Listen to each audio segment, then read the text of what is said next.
When a super empath finally understands the game an avoidant plays, everything shifts. The avoidant is used to having control, pulling away, withholding affection, and leaving the other person desperate for answers. But a super empath, they don't beg, they don't chase, they don't fall for the push and pull anymore. Instead, they quietly dismantle the avoidant's ego without raising their voice or creating a scene. The beauty is in the silence. A super empath doesn't need to fight for attention. They reclaim their power in subtle but powerful ways. They know their worth, they stop overgiving, and they let the avoidant feel the emptiness they once filled. This isn't revenge, it's evolution. When an avoidant pulls away, they often do it with the expectation that the other person will react. They want to see the panic, the questions, the desperate need for reassurance. That reaction feeds their ego because it confirms they still hold power over the emotional tone of the relationship. But when a super empath reaches the point of detachment, everything changes. Instead of spiraling into confusion or pleading for closeness, the super empath responds with calm, almost unnerving silence. It's not coldness, and it's not indifference in the sense of not caring at all. It's a conscious choice to no longer hand over their emotional energy to someone who doesn't value it. That quiet calm strips the avoidant of the reaction they're expecting, and suddenly, the avoidant is left facing the discomfort of their own emptiness. Detachment in this context is not about shutting down emotionally, it's about reclaiming control. A super empath understands their emotions deeply, but instead of allowing those emotions to be manipulated, they learn how to hold them with dignity. They stop justifying themselves, stop explaining endlessly, and stop proving their worth. That absence of drama is powerful because the avoidant has no fire to push against. Imagine someone who is used to winning arguments by pulling strings or creating distance, suddenly standing in front of a person who won't take the bait. That lack of reaction is like a mirror. It forces the avoidant to sit with themselves without distraction.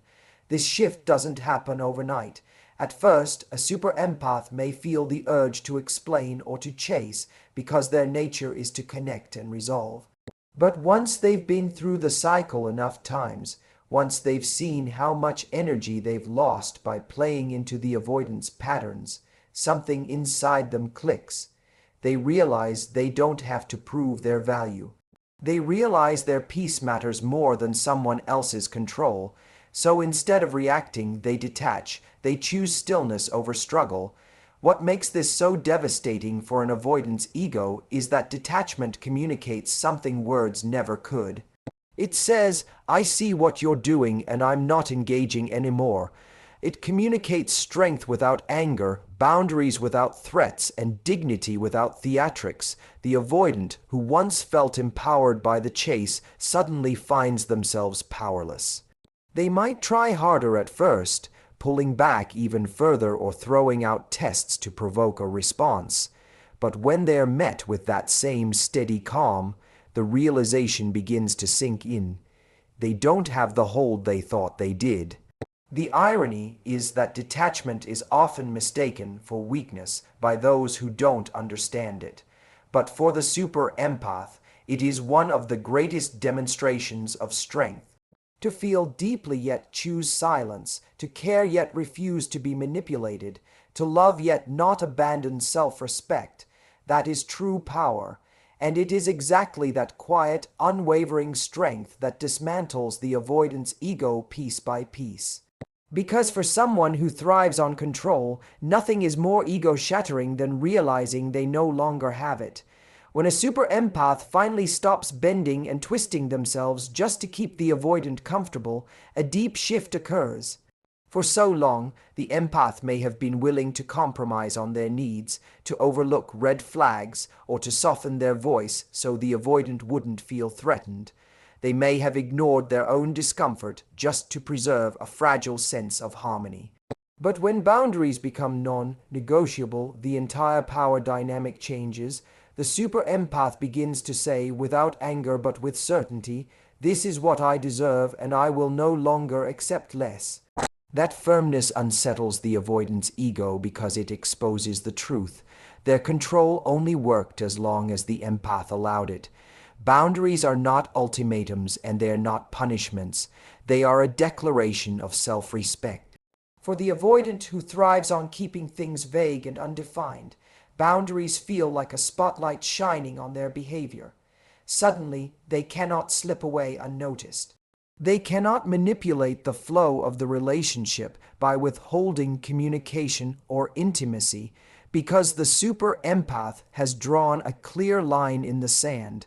When that line is crossed, the empath doesn't plead or negotiate anymore. They follow through with action. That kind of consistency is a direct challenge to the avoidant's inflated sense of control, because it shows the empath values themselves enough to walk away if necessary. The avoidant may initially push back against these boundaries, testing them to see if the empath will fold like before. They might withdraw further, give the silent treatment, or attempt to guilt the empath into loosening their standards. But the super empath, once awakened, doesn't budge. Instead of softening their stance to avoid conflict, they remain calm but firm. That quiet resolve sends a loud message. I am not here to be managed or diminished. I am here as an equal, and if that cannot be respected, I will protect my space. This message doesn't need to be shouted. It is lived out through action. The ego of the avoidant begins to crumble under this pressure because their old tactics no longer work. They can no longer rely on inconsistency to create doubt. They can no longer rely on withdrawal to spark a chase. Boundaries strip away the illusion that they hold the upper hand. What they are left with is the stark reality that the empath is not dependent on their validation. The empath's boundaries declare that the relationship is a choice, not a lifeline, and that revelation is profoundly unsettling for someone who once believed they had all the power. For the super empath, setting boundaries is not just about controlling the relationship, it's about reclaiming self-worth. It is about saying yes to themselves in every area of life, not just in romance. And when an avoidant sees this transformation, their ego takes the hardest hit, because nothing dismantles the false power of an avoidant faster than a partner who no longer negotiates their dignity. That unshakable stance leaves the avoidant staring at a truth they cannot escape. The game only continues if the empath agrees to play, and that agreement has been withdrawn for good. When a super empath decides to withdraw their energy, it is one of the most powerful and quiet revolutions in relationship dynamic. For so long, the empath has been the one pouring love, attention, and validation into the avoidant, often compensating for the avoidant's inability to give the same in return. They become the emotional anchor, the one who initiates conversations, repairs conflicts, and keeps the connection alive. The avoidant grows accustomed to this steady stream of nourishment, taking it for granted as if it will never run dry. But when the empath finally recognizes the imbalance and chooses to stop feeding the cycle, the absence is deafening. What was once freely given is no longer available, and the avoidant is left with a hollow silence that mirrors their own withholding behavior back to them. Energy withdrawal doesn't come with a dramatic announcement. The super empath doesn't slam doors or make ultimatums. Instead, the change is subtle yet undeniable. The long texts turn into short replies, the check-ins become infrequent, and the eager attempts to soothe or please fade away. The avoidant, who once felt a sense of security knowing the empath would always bridge the gap, suddenly finds themselves standing on the other side of that gap alone. This shift is not about punishing the avoidant. It is about conserving energy that has been wasted on someone unwilling to reciprocate. It is an act of self-preservation, and it hits the avoidant's ego harder than any confrontation ever could. What makes this withdrawal so devastating is that it exposes the truth about the avoidant's contribution. Without the empath's constant input, the relationship becomes painfully lopsided, revealing just how little effort the avoidant was actually putting in. The avoidant may have believed that their silence or distance was a form of control, but in reality, it was only sustainable because the empath kept compensating. Once that compensation stops, the illusion of balance collapses. The avoidant is forced to face the fact that their withholding does not make them powerful. It only leaves them with nothing. The super empath, meanwhile, begins redirecting that energy toward themselves. Instead of exhausting their emotional reserves on someone who cannot meet them halfway, they start investing in their own growth, passions, and peace of mind. This shift not only replenishes the empath, but also makes the avoidant feel the sharp absence of being prioritized. The ego that once thrived on constant validation now withers in the silence. The avoidant may try to provoke a reaction, withdrawing even further or testing the empath with inconsistent behavior. But when their attempts are met with indifference instead of pursuit, the realization sets in.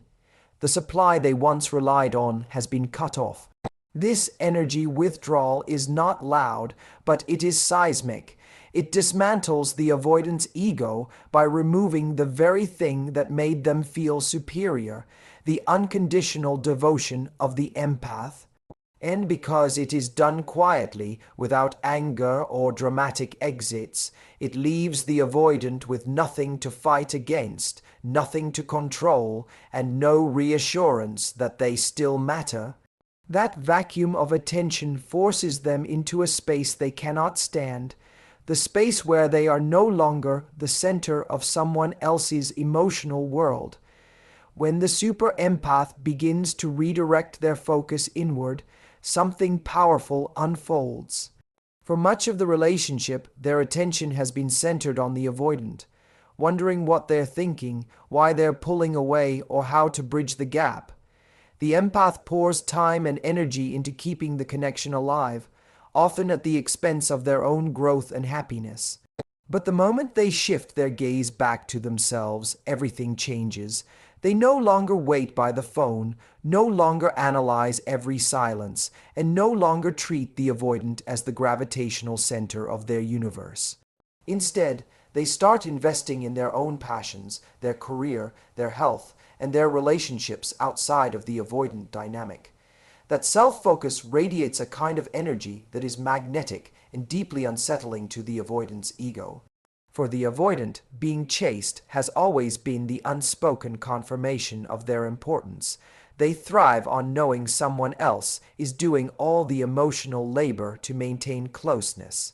When the super empath stops chasing and begins thriving on their own, the avoidant is confronted with an uncomfortable truth. They are not essential to the empath's happiness. This realization chips away at the avoidant's inflated sense of control. The avoidant may have believed they were irreplaceable, but now they watch as the empath shines brighter without their validation. That contrast is a wound to the ego because it exposes the myth that withholding makes them more desirable. The super empath's self-focus isn't about abandoning love, it's about reclaiming balance. By nurturing their own goals, spending time with people who uplift them, and enjoying life independently, they demonstrate a strength that speaks louder than any confrontation ever could. The avoidant, who once felt secure knowing the empath's attention revolved around them, now feels the sting of being sidelined.